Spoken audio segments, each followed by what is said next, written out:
అందరికీ నమస్కారము. ఈరోజు నేను చికెన్ హండీ తయారు చేయబోతున్నానండి.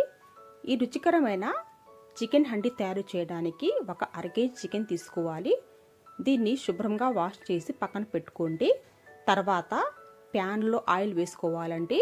2 పెద్ద స్పూన్లు వేసుకోండి. ఆయిల్ కాగిన తర్వాత సన్నగా కట్ చేసుకున్న ఉల్లిపాయ పెద్దది ఒకటి వేసుకోవాలి.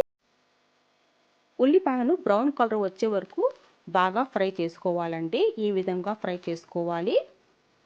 ఈ విధంగా ఫ్రై అయిన తర్వాత ఒక పెద్ద చెంచా అల్లం వెల్లుల్లి పేస్ట్ వేసుకోవాలి. ఫ్రెష్గా దంచినది వేసుకోండి. ఫ్రెష్గా వేసుకోవడం వలన కూరకు రుచి చాలా బాగా వస్తుంది. తర్వాత 1/2 స్పూన్ పసుపు వేసుకోండి. ఇది కొంచెం పచ్చివాసన పోయే వరకు ఫ్రై చేసుకోవాలి. తర్వాత ఒక పెద్ద టమాటా సన్నగా కట్ చేసుకోండి. కట్ చేసుకొని వేసుకున్న తర్వాత ఇది కూడా బాగా ఫ్రై చేసుకోండి. టమాటా మగ్గే వరకు ఒక 5 మినిట్స్ వరకు మూత పెట్టి దీన్ని బాగా మగ్గించుకోవాలి.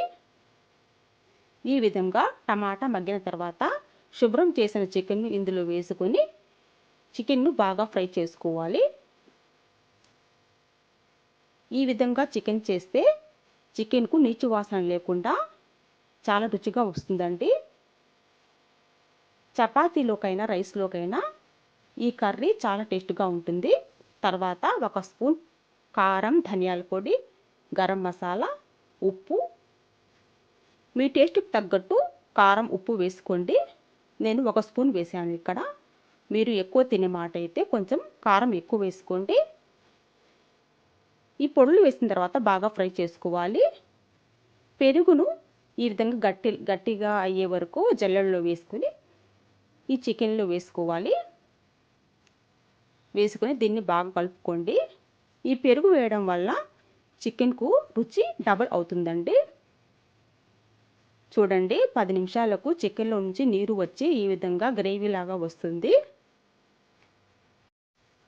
చికెన్ బాగా ఉడికిపోయిందండి. నెక్స్ట్ 1-2 పచ్చిమిర్చి సన్నగా కట్ చేసుకొని వేసుకోవాలి. కొంచెం కరివేపాకు కూడా వేసుకొని ఒక 2 మినిట్స్ ఉడకనివ్వాలండి. టేస్టీ రుచికరమైన చికెన్ హండీ రెడీ అయిందండి. ఈ వీడియో నచ్చితే లైక్ అండ్ షేర్ చేయండి. చూడండి, చాలా బాగుంది కదా. ఈ విధంగా ట్రై చేయండి. అందరూ చాలా ఇష్టంగా తింటారండి ఈ విధంగా కర్రీ చేసి పెడితే. సబ్స్క్రైబ్ చేసుకోండి ఈ వీడియో నచ్చితే. Thanks for watching.